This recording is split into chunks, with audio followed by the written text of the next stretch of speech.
प्यारे बच्चों, स्वागत आपका फिर से उसी पाठ में खाद्य संसाधनों में सुधार। पिछले 2 या 3 लेक्चर्स में हमने पढ़ा खाद्य संसाधन क्या हैं, फसल हमारे लिए किस प्रकार खाद्य संसाधन हैं और फसलों के मामले में हम सुधार किस प्रकार कर सकते हैं। तो मुख्य से हमने कृषि प्रणालियों में सुधार की विधि के लिए मुख्य 3 चरणों को शामिल किया था और उसमें से जो प्रमुख 3 विधियां हैं वो हमने पढ़ी थी कि फसलों की किस्मों में सुधार कर सकते हैं ताकि बीजों में सुधार हो, फसल के उत्पादन का प्रबंधन हम अच्छे से कर सकते हैं और फसल का सुरक्षा प्रबंधन हम कर सकते हैं। उनमें से एक जो पॉइंट था वो हमने डिस्कस किया था फसल की किस्मों में सुधार, जिसके बारे में हमने पढ़ा था कि संकरण करवा करके हम ऐसा कर सकते हैं या जीन डाल करके, नई चीज़ों का जीन डाल करके भी हम नई किस्में बनाई जा सकती हैं। और किस्में कैसी बनाएंगे? जिनमें रोग प्रतिरोधक क्षमता हो, उच्च उत्पादन हो, गुणवत्ता अच्छी हो। वो भी कुछ पॉइंट्स हमने पढ़े थे जो स्क्रीन पर हमारे पास यहाँ परिपक्वन काल भी पढ़ा था, व्यापक अनुकूलता भी पढ़ी थी, ऐच्छिक सस्य विज्ञान गुण भी पढ़ा था। तो वो सारी बातें हमने जान ली थी। अब दूसरा पॉइंट जो था वो था फसल का उत्पादन का प्रबंधन हमने करना है कि यहाँ अगर बात करें तो फसल का उत्पादन का प्रबंधन किस पर निर्भर करता है? ये मुख्यतः निर्भर करता है कि किसान के पास खेती की जोत कितनी बड़ी है। कुछ ऐसे किसान हैं जिनके पास भूमि, धन और सूचना और तकनीकी की उपलब्धता कम है, वो छोटे किसान हैं। और ये किसान क्या कर सकते हैं? ऐसी विधियों का इस्तेमाल कर सकते हैं जिनमें आर्थिक रूप से उनके ऊपर दबाव कम हो, यानी कि भूमि, धन, सूचना तथा तकनीकी की उपलब्धता कम है। और इस मामले में यदि हम बात करें तो यही परिस्थितियां जो है वो कृषि प्रणालियों या कृषि तकनीकों को अपनाने में महत्वपूर्ण भूमिका निभा रही है। जो लोग जिनके पास ज़्यादा भूमि है या जिनसे उनको आमदनी ज़्यादा होती है खेती से, वो उच्च निवेश कर सकते हैं या फसल उत्पादन जो है उसमें बढ़ोतरी करने के लिए विभिन्न विधियों को अपना सकते हैं। उनके कृषि यंत्र भी जो है वो उन्नत कृषि यंत्रों का इस्तेमाल करते हैं। यानी कि किसान की लागत क्षमता क्या है, वो कितना पैसा खर्च कर सकता है खेती पर, उसकी लागत क्षमता क्या है, उसका फसल तंत्र क्या है, उत्पादन प्रणालियां इन बातों पर निर्भर करती हैं। यानी कि 2 प्रकार की मुख्यतः उत्पादन प्रणालियां हो गई। एक हो गया बिना लागत वाली या अल्प लागत वाली, और दूसरी टाइप कौन सी हो गई? अधिक लागत वाली उत्पादन प्रणालियां। अब इन उत्पादन प्रबंधन में, उत्पादन प्रणालियों में हम किन किन चीजों का इस्तेमाल कर सकते हैं, कौन कौन सी चीजें हैं जो उत्पादन में सहायता करती हैं? तो वो है मुख्य रूप से कि जो पौधे के बीज हमने उगाए हैं उनको पोषक कितना मिले, पोषक तत्वों की उपलब्धता कितनी है भूमि में उनके लिए। दूसरी बात यह है कि उनको पानी जो है उसकी सिंचाई कैसी मिल रही है, क्या वो वर्षा पर निर्भर है या फिर उनके पास सिंचाई के सीमित और पर्याप्त अवसर हैं। तो पहला है पोषक प्रबंधन। अब पोषक प्रबंधन की बात करें तो पोषक तत्व जो हमने भोजन में पढ़े थे कि पोषक तत्व होते हैं, वैसे ही पौधों को भी पोषक तत्वों की आवश्यकता होती है। जैसे हमें स्वस्थ रहने के लिए, विकास और वृद्धि के लिए भोजन की जरूरत है, उसी प्रकार पौधों को भी वृद्धि विकास के लिए, इन सभी चीजों के लिए भोजन की आवश्यकता होती है, यानी कि पोषकों की आवश्यकता होती है। यानी कि विकास, वृद्धि और स्वस्थ रहने के लिए किसकी आवश्यकता है? पोषक तत्वों की आवश्यकता है। और यहाँ मुख्य रूप से यदि हम बात करें कि कितने पोषक तत्वों की आवश्यकता है, तो मुख्य रूप से हमारे सामने निकल करके आते हैं कि पौधों के लिए 16 पोषक पदार्थ आवश्यक हैं। मुख्य रूप से कितने चाहिए? 16 पोषक पदार्थ चाहिए। अब अगर हम बात करें इनमें से 16 में से, तो कह रहा है कि कुछ पोषक तत्व ऐसे हैं जो पौधे को मिल जाते हैं नॉर्मली। कहाँ से? हवा से पौधे को कार्बन मिल जाता है। कार्बन एक पोषक तत्व है जो पौधे को हवा से कार्बन डाइऑक्साइड के रूप में मिल जाता है, और ऑक्सीजन भी हवा से मिल जाती है। और पानी उसे क्या उपलब्ध करवा देता है? हाइड्रोजन और ऑक्सीजन। यानी कि 3 तत्व हो गए 16 में से। कौन कौन से? कार्बन, हाइड्रोजन और ऑक्सीजन, जो पौधे को हवा से मिल सकते हैं। यानी कि वायु से प्राप्त होने वाले मुख्य रूप से 3 पोषक तत्व हो गए जो पौधे को मिल सकते हैं। अब बाकी बचे कितने पोषक तत्व? 13 पोषक तत्व फिर बच गए। अब 13 पोषक तत्व जो हैं वो पौधा कहाँ से लेगा? मिट्टी से लेगा, ये मिट्टी से लेता है। और 13 में से 13 की 2 कैटेगरी है, यानी कि 3 पोषक तत्व मिले वायु से, प्लस में 13 किससे मिलेंगे, मिट्टी से। और मिट्टी से जो 13 मिलेंगे उसमें 2 कैटेगरी है, एक जिनकी मात्रा अधिक चाहिए, यानी कि पौधे को जिनकी अधिक मात्रा की आवश्यकता है वो है 6 पोषक तत्व, और दूसरे जिनकी मात्रा कम आवश्यकता है, पौधा कम मात्रा में मिलेगा उसको ये पोषक तत्व, तो भी वो क्या करेगा, इनसे काम चला लेगा। तो वो कौन से हैं, 7 हैं। तो 6 अधिक वाले, 7 ज्यादा वाले, और 3 कौन से जो वायु से मिल जाएंगे। तो टोटल कितने हो गए, 6 7 13 और 3 16। तो जिन पोषक तत्वों की इंपॉर्टेंट बात, यहाँ एक प्रश्न है सामने स्क्रीन पर भी है कि बृहद पोषक तत्व क्या हैं, इन्हें बृहद क्यों कहते हैं। तो ऐसे पोषक तत्व जिनकी पौधे को ज्यादा मात्रा में आवश्यकता है, वो जो 6 पोषक तत्व हैं जिनकी ज्यादा मात्रा में आवश्यकता है, इन 6 पोषक तत्वों को हम कहते हैं बृहद पोषक तत्व। और जो बाकी बच गए, क्योंकि ज्यादा मात्रा में जरूरी है, बड़े स्तर पर जरूरी है, इसलिए बृहद पोषक तत्व। और दूसरे जो हैं जिनकी कम आवश्यकता में मात्रा में कम आवश्यकता जरूरी है, जिनकी कम मात्रा में आवश्यकता है, वो क्या है, सूक्ष्म पोषक तत्व, जो कम मात्रा में चाहिए। हमारे पास एक सारणी है जिसमें इनके नाम लिखे हैं हमने कि कौन कौन से हमें मिलेंगे, कहाँ कहाँ से मिलेंगे, और बृहद कौन से हैं और सूक्ष्म कौन से हैं। हवा से हमें मिलेगा कार्बन और ऑक्सीजन, और पानी से हमें मिलेगा हाइड्रोजन और ऑक्सीजन। तो 3 हो गए, कार्बन हाइड्रोजन ऑक्सीजन, जो हवा पानी से हमें मिल जाएंगे। अब बचे मिट्टी वाले, तो मिट्टी में वृहद पोषक तत्व कौन से हैं, नाइट्रोजन, जो हम यूरिया डालते हैं उसमें नाइट्रोजन होता है, फॉस्फोरस, पोटेशियम, तो आपने छोटी कक्षाओं में पढ़ा NPK, नाइट्रोजन, फॉस्फोरस और पोटेशियम। इसके अलावा कौन से, कैल्शियम, और कौन सा, मैग्नीशियम, कैल्शियम और मैग्नीशियम, और उसके साथ कौन, सल्फर। तो इस प्रकार ये कौन से हैं, बृहद पोषक तत्व हैं, nitrogen, phosphorus, potassium, calcium, magnesium, sulphur. कितने हो गए, 6 हो गए, 3 तो NPK में, और उसके बाद कौन से, कैल्शियम, मैग्नीशियम और सल्फर। बाकी जो बचे पोषक तत्व जैसे iron, manganese, boron, zinc, copper, molybdenum और क्लोरीन। जिंक पर काफी बार प्रश्न आता है कि जिंक कैसा पोषक तत्व है, वो बृहद है या सूक्ष्म पोषक तत्व है। ऐसे कॉपर या मोलिब्डेनम के बारे में तो आप वहां से याद कर सकते हैं। दूसरा प्रश्न यहाँ स्क्रीन पर था, पौधे अपना पोषक किस प्रकार प्राप्त कर सकते हैं। तो कैसे प्राप्त कर सकते हैं, आप लिखोगे कि कुछ हवा से मिल जाते हैं, कुछ मिट्टी से मिल जाते हैं, और कुछ हमें पानी से मिलते हैं। दूसरा है कि पोषक तत्व जो हमें बाहर से देने पड़ते हैं, उनमें कुछ पदार्थ हमें मिट्टी में डालने पड़ते हैं, जिनमें से मुख्य 2 प्रकार के हैं, एक खाद है और एक उर्वरक है। अब खाद क्या है, खाद कार्बनिक पदार्थों की मात्रा जिसमें ज्यादा हो वो खाद है, जैसे गोबर की खाद है या हरी खाद है, जो मिट्टी में पौधों के मिलने से, यानी कि कार्बनिक पदार्थों से जो मिलती है वो पौधे या जंतुओं से मिलती है, वो खाद है। गोबर जंतुओं से मिलता है, खाद है।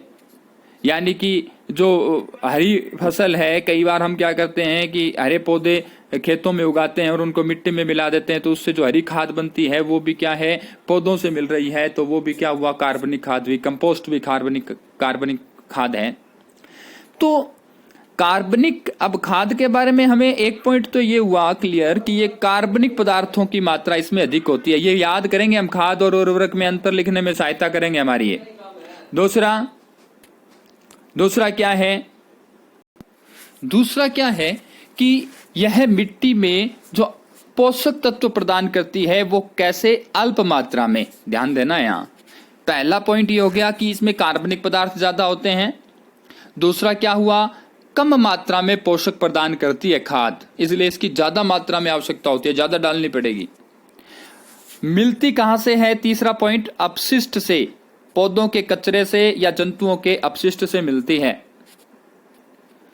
और कार्बनिक पदार्थों की मात्रा ज्यादा होने की वजह से यह क्या करती है, मिट्टी की संरचना में सुधार करती है। जिससे रेतीली मिट्टी है उसमें पानी रखने की क्षमता बढ़ जाती है और चिकनी मिट्टी जो है उसमें पानी निकालने की क्षमता, यानी कि मिट्टी की संरचना को अच्छा करती है। तो 4 पॉइंट हो गए खाद के बारे में। पहला, कार्बनिक पदार्थों की मात्रा ज्यादा होती है। दूसरा, पोषक तत्वों कम मात्रा में देती है यह। तीसरा, अपघटन से तैयार होती है, जंतुओं या पौधों के अपशिष्ट से, कचरे से तैयार होती है। तीसरा। चौथा, मिट्टी की संरचना में सुधार करती है। अगर हम बात करें तो ये पर्यावरण के लिए भी नुकसानदायक नहीं है। खाद जो है ये पर्यावरण के संरक्षण में सहयोग करती है, यानी कि खाद बनाने की प्रक्रिया जो है उसमें हम खाद से पर्यावरण को नुकसान नहीं पहुंचाते। वहीं दूसरे प्रकार के जो पदार्थ हैं जो हमें मिट्टी में मिलाने पड़ते हैं पोषक तत्व देने के लिए, वो है उर्वरक। अब खाद तैयार की जाती थी किससे? कचरे से, अपघटन की विधि से, प्राकृतिक रूप से। परंतु जो उर्वरक है वो व्यावसायिक रूप से तैयार पादप पोषक है। तो पहला अंतर हो गया, खाद कार्बनिक है, ये व्यावसायिक है। खाद कम मात्रा में पोषक तत्व प्रदान करती थी, ये नाइट्रोजन, फास्फोरस, पोटेशियम ज्यादा मात्रा में प्रदान करती है। कम मात्रा इसकी लेंगे ना तो भी पोषक तत्व भरपूर मिलेंगे। यानी कि खाद तो हमें ट्रालियां भर भर के डालनी पड़ती है खेतों में, परंतु उर्वरक कम मात्रा में ही डालना पड़ता है। तीसरी बात है, खाद सस्ती है क्योंकि वो अपशिष्ट से बनती है, और ये क्या थे? आर्थिक दृष्टि से महंगे हैं। कौन? उर्वरक। यानी कि यूरिया उर्वरक है, डीएपी उर्वरक है, जो रासायनिक पदार्थ हैं। खाद के बारे में पढ़ा था, वो कार्बनिक है, ये क्या है? रासायनिक है।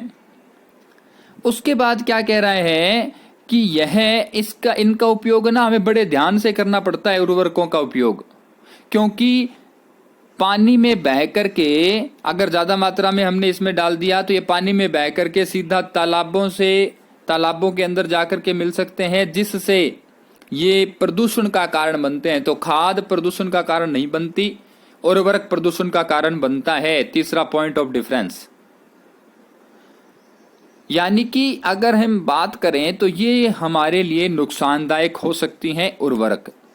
तो जो खाद में हमने पॉइंट पढ़े और जो उर्वरक में पॉइंट पढ़े, उसके आधार पर हम क्या बना सकते हैं? अंतर बना सकते हैं। एक तरफ खाद के अंतर, दूसरी तरफ उर्वरक के। खाद मिट्टी की संरचना में सुधार करती है पर उर्वरक नहीं करते। खाद अपघटन से तैयार होती है, वो फैक्ट्रियों में तैयार होती है। खाद सस्ती है, वो महंगे हैं। खाद की ज्यादा मात्रा डालनी पड़ती है, उर्वरक की कम मात्रा डालनी पड़ती है। खाद कम मात्रा में पोषक तत्व उपलब्ध कराती है, उर्वरक ज्यादा मात्रा में पोषक तत्व उपलब्ध करवाते हैं। खाद कार्बनिक है, उर्वरक अकार्बनिक है। तो ये 5-6 पॉइंट्स आप लिख लेंगे। उसके बाद है, खाद बनाने के तरीके 2 हैं, इसलिए 2 प्रकार की खाद हो गई। पहली खाद हो गई कौन सी? कंपोस्ट या वर्मी कंपोस्ट। कंपोस्ट खाद है कि आपने कचरा लिया, जो रसोई का कचरा है, जैसे सब्जियों के छिलके, फलों के छिलके, जो रोटियां बची वो, या पत्ते, किनके पत्ते? पेड़ों के, पौधों के पत्ते जो हैं वो, या कृषि से निकला अपशिष्ट या गोबर, इन सब से अपघटित करके यदि हम बनाते हैं, गड्ढों में डाल करके उनको विगलित करते हैं, तो वो कंपोस्ट खाद बनती है। और कंपोस्ट में यदि कंपोस्ट का एक छोटा सा वेरिएंट ही मान लो आप, थोड़ा सा बदलाव है कि उसमें यदि हम केंचुए डाल करके बना रहे हैं तो वो हो जाएगा कौन सा? Vermi compost. तो ये दोनों कंपोस्ट के ही टाइप हैं। दूसरी खाद है हरी खाद। हरी खाद में हम क्या करते हैं? कुछ पौधे उगाते हैं। कौन से पौधे? पटसन का, मूंग का, गवार का, और डेंचा नाम का एक पौधा होता है वो। यानी कि अलग अलग प्रकार के पौधे हम लगाते हैं और उन पौधों को एक ऊंचाई तक उगाते हैं। उसके बाद उनको मिट्टी में हल चला करके मिला देते हैं। तो जो पौधे पूरी एक फसल की तरह से पौधे उगाते हैं, पूरे बीज उगाते हैं हम उनके, और खासकर इसी मौसम में खरीफ की फसल से पहले ऐसा काम ज्यादा करते हैं, धान लगाने से पहले ऐसा काम करते हैं कुछ लोग। तो उस दौरान क्या करेंगे हम? जो हरी खाद है वो बनाएंगे। तो पौधों की ऊंचाई, जब उन पर फूल आने वाले होते हैं उससे पहले ही, फूल आने से पहले उनको हम क्या करते हैं? मिट्टी में मिला देते हैं उन पौधों को। तो वो मिट्टी में गल सड़ करके अपने आप ही खाद बना देते हैं। तो वो खाद होती है हरी खाद, क्योंकि हरे पौधों से तैयार हुई है और ये नाइट्रोजन और फास्फोरस ज्यादा उपलब्ध करवाती है। इसके साथ साथ पोषक तत्वों के साथ साथ कुछ छोटा सा उपयोग कर रहा है, बता रहा है कि अगर आप उर्वरक का प्रयोग ज्यादा मात्रा में करोगे तो वो मिट्टी की उर्वरता को घटा देगा और कार्बनिक पदार्थों की पुनः पूर्ति नहीं करेगा। खाद तो कार्बनिक पदार्थों की पुनः पूर्ति करती है परंतु उर्वरक नहीं करते, जिसकी वजह से सूक्ष्म जीव और उनका जीवन चक्र जो है वो अवरुद्ध हो जाता है और फसल का उत्पादन अगर लंबे समय तक आप उर्वरक डालते जाओगे तो वो आपको हानि पहुंचा सकता है। तो खाद जो है वो लंबे समय तक हमें लाभ पहुंचाने वाली चीज है, परंतु उर्वरक हमारी मिट्टी की उर्वरता को कम करते हैं, इसलिए हमें उर्वरकों का उपयोग कम करना चाहिए। जितना कम हो सके यूरिया और डीएपी डालनी चाहिए खेतों में, और हरी खाद या गोबर की खाद या कंपोस्ट खाद डालनी चाहिए हमें। इसके अलावा कह रहे हैं कि अगर हम इन्हीं रसायनों की बात करें तो ऐसी खेती जिसमें हम ऐसे रासायनिक पदार्थों का उपयोग ही नहीं करते, केवल कंपोस्ट का उपयोग करते हैं या केवल वर्मी कंपोस्ट का उपयोग करते हैं या हरी खाद का उपयोग करते हैं, हम जिसमें उर्वरक नहीं डालते, ऐसी खेती जिसमें हम उर्वरकों का इस्तेमाल, रसायनों का इस्तेमाल नहीं करते, केवल उर्वरक ही नहीं, शाकनाशी यानी कि जो दवाइयां डालते हैं पेस्टिसाइड्स, वो भी नहीं डालेंगे हम। शाकनाशी यानी कि जो छोटे हमारे खरपतवार हैं उनको मारने के लिए, शाक यानी कि पौधों को मारने के लिए, जो घास है उसको खत्म करने के लिए शाकनाशी डालते हैं, तो वो नहीं डालेंगे।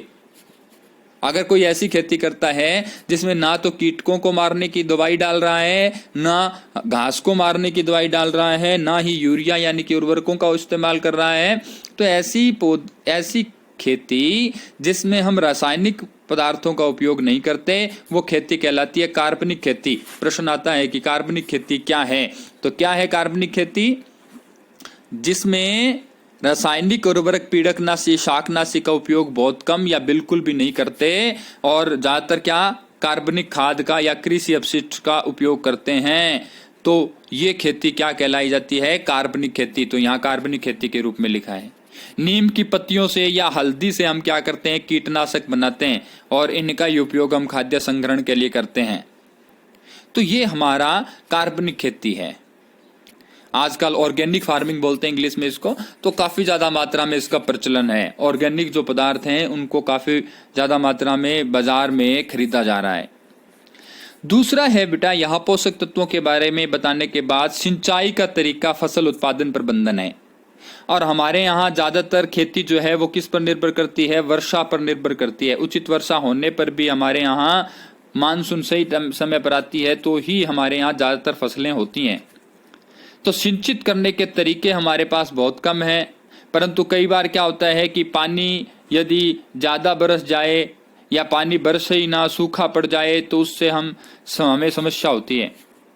कई बार तो क्या होता है, ज़्यादा बारिश होती है तो ज़्यादा बारिश की वजह से फसलें खराब होती हैं, बाढ़ आ जाए तो फसलें खराब हो जाएंगी। कई बार बारिश उतनी होती नहीं तो सूखा पड़ता है तो भी हमारे यहाँ समस्या हो जाती है। तो हमें क्या करना है?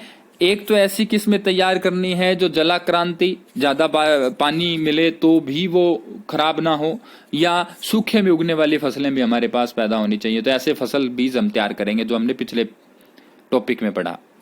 दूसरा, हम यहाँ क्या करेंगे? पानी को भंडारित करने के तरीके खोजेंगे, संचित करने के तरीके खोजेंगे। अब हम यहाँ पर जो सिंचाई करते हैं वो किन से करते हैं? कुछ ऐसे जगह है जहां पर कुओं का इस्तेमाल किया जाता है। कुएं दो टाइप के हैं। एक तो खुदा हुआ कुआं, जो पूरा चौड़ा कुआं खुदा होता है, उसमें पानी नीचे होता है, वहीं पर मोटर रखी होती है और वो पानी को ऊपर फेंक देती है। दूसरा होते हैं नलकूप। नल का मतलब जिसमें पाइपें डाल रखी हैं, सबमर्सिबल जिसको आप बोलते हैं, वो दूसरे प्रकार के कुएं। तो इन दोनों से हम गहराई में जो पानी है जमीन में उसको निकालते हैं। दूसरा है नहरें। नहरों का जो पानी है वो खेतों में लगाया जाता है, छोटे छोटे खाल या नालियां बना करके। तीसरा है नदी जल उठाव प्रणाली। जो स्थान नदियों के नजदीक है, वहां नदियों के पास उसका पानी उठा करके सीधा खेतों में लगाया जाता है। इसी प्रकार तालाब हैं कि बारिश का पानी हमारे यहाँ तालाबों में इकट्ठा कर लिया जाए और फिर उसी का इस्तेमाल किया जाए, किसके लिए? सिंचाई के लिए। तो आजकल जो आधुनिक विधियां पानी में सिंचाई करने के लिए वो की जा रही हैं कि वर्षा के पानी का संग्रहण किया जाए और पानी का उचित प्रबंधन लोगों के द्वारा किया जाए और छोटे छोटे बांध बना करके पानी को इकट्ठा किया जाए। तो ये आधुनिक विधियां हैं जिससे सिंचाई में हमारी सहायता हो सकती है। आज के लिए हम इतना ही पढ़ेंगे। कल हम इसी फसल उत्पादन प्रबंधन का एक हिस्सा है फसल पैटर्न, जो काफी अच्छा है, वो पढ़ेंगे और फसल सुरक्षा प्रबंधन पढ़ेंगे। तो आप आज जो है वो जितना भी हमने करना है वो है खाद और उर्वरक में फर्क, हरी खाद क्या है, कंपोस्ट क्या है और पोषक प्रबंधन किस प्रकार किए जाते हैं, पोषक तत्व कितने प्रकार के हैं, ये सारा हमने आज पढ़ना है और अच्छे से इसको याद करना है। धन्यवाद।